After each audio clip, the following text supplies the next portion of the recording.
Eastern Washington Congressman Michael Baumgartner held a town hall today at Whitworth. Find out how the crowd reacted to his comments. After a very active weather weekend that brought rain and snow throughout the region, we might be finally in for a break, but for how long? Over 200 migrants were deported over the weekend by the Trump administration. How a certain federal judge is trying to stop it from happening again.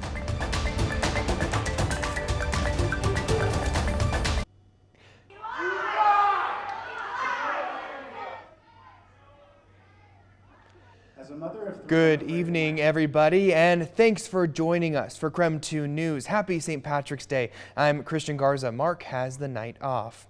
Tonight, a crowd voicing opposition towards Congressman Michael Baumgartner as he holds a town hall at Whitworth University. KREM 2's Connor McAvoy was out the town hall and reports tonight in studio with more. Hey, Connor. Well, this is the Congressman's 7th town hall he's held across the Eastern District. Many at the town hall opposed his support for President Donald Trump and voiced their concerns in a way one student we spoke with says wasn't productive. It was a crowd of booing at Monday night's town hall. Congressman Baumgartner says that was expected. You know, obviously there are a lot of interruptions, a lot of rude behavior, and I knew I'd be walking into a room with about 99% of the folks that hadn't voted for me. Many at the town hall voiced their disagreement towards his support of the Trump administration, which has supported cutting Medicare, Medicaid, and dismantling the Department of Education. In addition, President Trump has made repeated claims for expanding U.S. control of the Panama Canal and Greenland. If we could get Greenland peacefully, I'm all for it, and we should have never given up Panama. Attendees asked their questions. However, many felt their answers were unresolved due to the crowd's response. Fifth-year Whitworth student Molly Hansen asked the congressman about his support for a bipartisan bill known as the Protect Our Probationary Employees Act, aiming to assist federal workers who were laid off in the Trump administration. She says he didn't answer the question, and the crowd didn't help.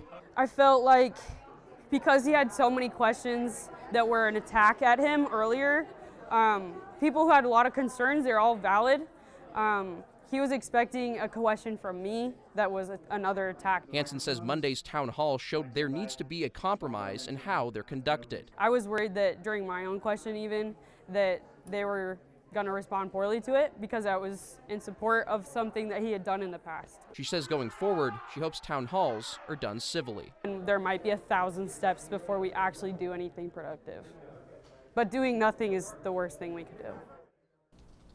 KREM 2 asked the congressman if his next town hall would be in person after tonight's. He says it's possible his next one will be over the phone. Connor McAvoy, KREM 2 News. Thank you, Connor. Now to your night beat with a quick look at today's top stories. An Airway Heights man is accused of attacking his boyfriend with a hatchet. Ryle Murphy made his first appearance before a Spokane judge today. He was arrested Friday night in the 13,000 block of 6th Avenue just after 11 p.m. when police say he got into an argument with the victim. Police say he swung a hatchet during that fight and cut the victim on the arm. Murphy was ordered to be held on $20,000 bail. Now his next court appearance is on April 1st.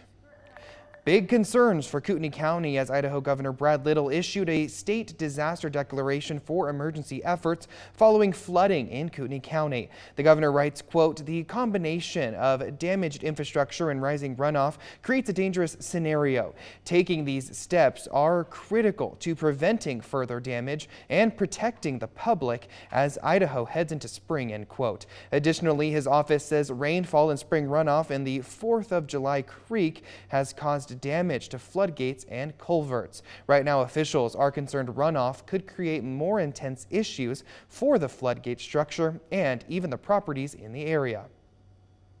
Forever 21 has filed for bankruptcy protection again. Now, this is the second time in 6 years, and it's planning to close down businesses across the U.S.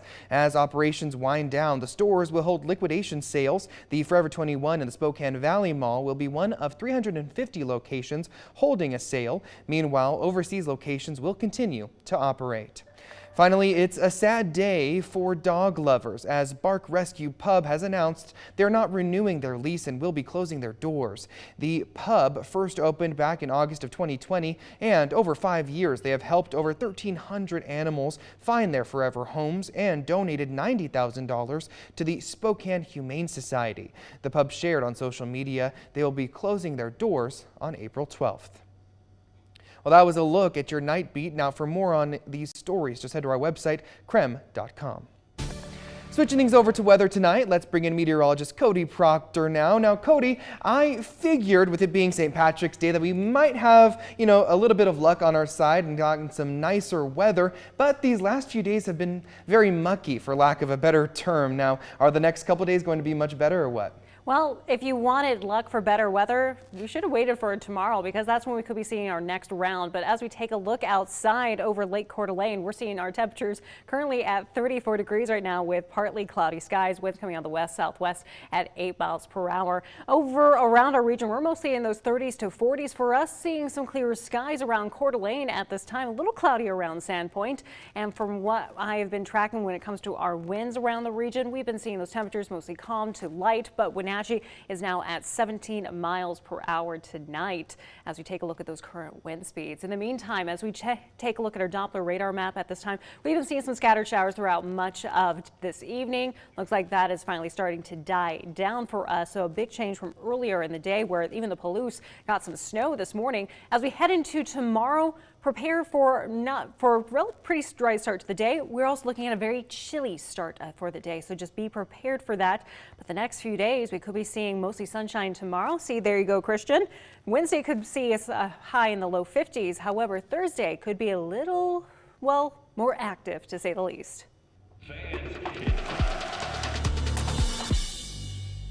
Thank you, Cody. Well, KREM 2 is your tournament central as we follow along with the Zags all week. The GU men's team made the tournament as an 8 seed before winning the WCC championship. They will play 9 seed Georgia in Wichita, Kansas this Thursday. Tip-off is at 1:35 p.m. on TBS. Gonzaga's 8th seed in this year's March Madness tournament. Now, it's lower than last year, but it's not getting the team down as they prepare for their game against Georgia. KREM 2's sports director Andrew Quinn was at the kennel talking to the players after the team found out where they would play in the first round of the big dance and shares with us what they said.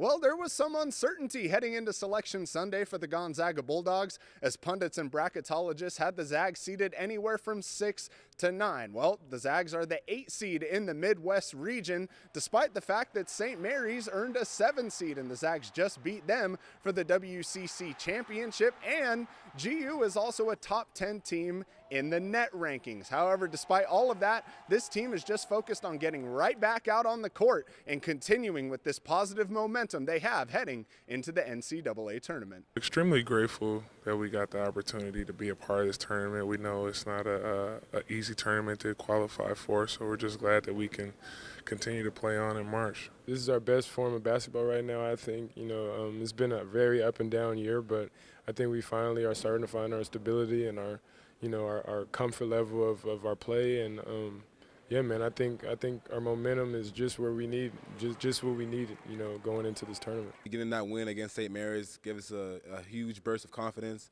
and I feel like we're on a 5-game winning streak and just ready to play any team that wants any smoke. So just getting ready for the tournament and playing Georgia is going to be a first exciting match. I think stay really good on the defensive side of the ball like we have been recently. Stay attentive to detail in terms of scouting reports and what these teams do. And if we do that, I feel like we get our offense going. We could run, we could play our style of basketball, and could win some big games. So I'm looking forward to it. For me, this is going to be my last time playing in March, and it's been an unbelievable experience every year in and year out. So I can't wait. I'm going to leave it all out there. The key word you heard there from the players is confidence. This team believes it is playing its best basketball heading into March Madness, and the Zags are already familiar with Georgia's top player. Forward Asa Newell actually toured Gonzaga before committing to Georgia. So this game on Thursday will take place at 1:35 p.m. You can catch all the action on TBS, and we'll have all of your Gonzaga coverage from Wichita right here on KREM 2. For now, reporting at the McCarthy Athletic Center, Andrew Quinn, KREM 2 Sports. Well, the Georgia Bulldogs are a team Gonzaga hasn't faced at all this year, but they've got a pretty impressive resume. They lost in the first round of the SEC tournament, but don't let that fool you. The SEC sent a record 14 teams. That's the most ever from a single conference. Georgia's head coach says he's confident going into the tournament. The SEC is the best league in men's basketball, like it is in so many other sports. Georgia is used to playing high-caliber tournament teams in conference play, so it should be an exciting matchup. KREM 2 will be in Wichita for all the action. Sports Director Andrew Quinn and Chief Journalist Amanda Rowley are hitting the road with the Zags. Now they will have reports from Wichita, Kansas, starting on Wednesday. Also on Wednesday, we'll be taking a deep dive into all things March Madness and GU in a live Tournament Central special at 7 p.m. on KREM 2 and KREM 2+. Well, March Madness is also your time to shine. Now, do you have a feeling about which team is going to go all the way this year? If so, right now you can compete in the Northern Quest March Bracket Challenge. Now, the contest is open right now on KREM.com through this Thursday at 9 a.m. Now, if your bracket does better than KREM 2 Sports Director Andrew Quinn's, then you could win a pizza from Papa Murphy's. And the person with first place locally wins a prize package from Northern Quest itself. A federal judge is questioning the Trump administration's use of the Alien Enemies Act of 1798. Find out when more details should become available. Plus, later, we share a bunch of recalls with you, ranging from cat food to coffee. Don't go anywhere. We'll be back in 90 seconds.